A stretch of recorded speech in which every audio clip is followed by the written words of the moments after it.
The jury in former President Donald Trump's alleged hush money trial is set to start deliberating a verdict this morning. National polling average showing the former president in a tight race with President Biden. What kind of impact could major events like Trump's trials or next month's presidential debate have on the race and the markets? To give us his insight, we welcome Greg Valliere, AGF Investments Chief U.S. Policy Strategist. Greg, thank you so much for joining us. Like we said, we could get a verdict on that hush money trial soon, but Trump is facing multiple criminal indictments. What impact, if at all, could these legal challenges have on his ability to win?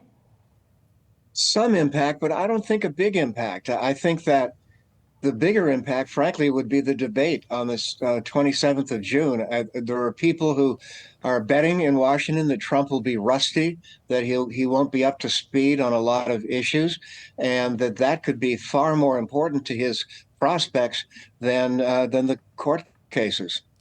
But Greg, when you take a look at the polls right now, many of them do show, one that we just had up on the screen, that Trump is still leading by a very slim margin. The odds that President Biden is able to rally back in the next 5 months, what does that look like? And where do you think that shift in tone and narrative needs to come from the administration in order to garner more of that support? Yeah, not to throw out the old cliche, but it's the economy. I think that at the end of the day will be more important than the Mideast or court cases. I think that most Americans still are nervous about inflation, and I think we've got to get better data. I personally think the economy is in pretty good shape, but when you look at inflation, it is a genuine source of anxiety. Greg, when you take a look at what is happening right now, just in terms of President Biden and some of the pressure that is on the administration with what is going on in Israel, what is going on in Gaza, and the deadly Rafah strike right now, really turning up the political pressure on President Biden. How do you see that, if at all, swaying the November election, and whether or not he's going to turn a bit more and please those that are, or turn more and satisfy those that are further on the left, just in terms of his narrative and approach right now with Israel?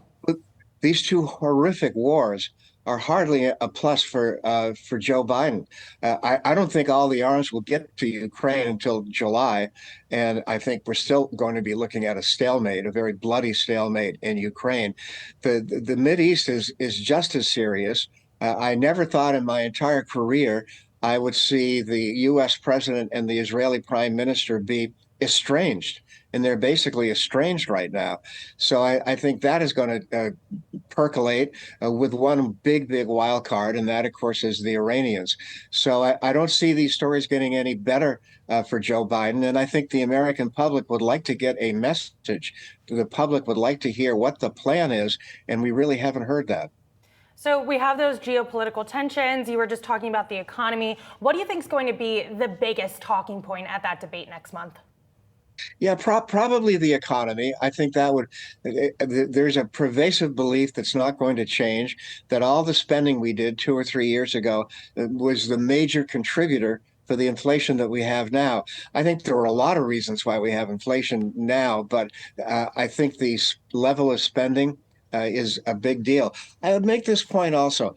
I think the markets are uneasy over, regardless of who wins, over A, the spending and inflation and the deficit, and B, the likelihood that both Biden and Trump are going to be protectionists. Both of them have sounded very hawkish toward China. So I think complicating all of the geopolitical stories, you have the likelihood of a trade war. Yeah, and Greg, in the FT over the weekend, Bill Gross made the argument that he expects a Trump win to really disrupt the bond market, saying that Trump could actually be worse here for the bond markets than Biden. Who do you think? Do you think one is better than the other for the markets, given those two issues that you just raised here, one of them being the deficit and the other being some of those geopolitical risks, specifically the approach here with China? They're both taking a similar stance, or lack thereof, on both of those issues. Well, I would say first and foremost, beware of predictions on how elections will affect the markets. That was very humbling when Donald Trump won and the markets went down for a day or two and then went on a rip-roaring rally. So it's hard to say how the markets might act. I would say, though, if Trump wins, there will be the factor of uncertainty. That I think will dominate. Trump has even stated that he wants revenge. Before anything else, he wants to get revenge against people who weren't nice to him. So I do think the unpredictability will be significant.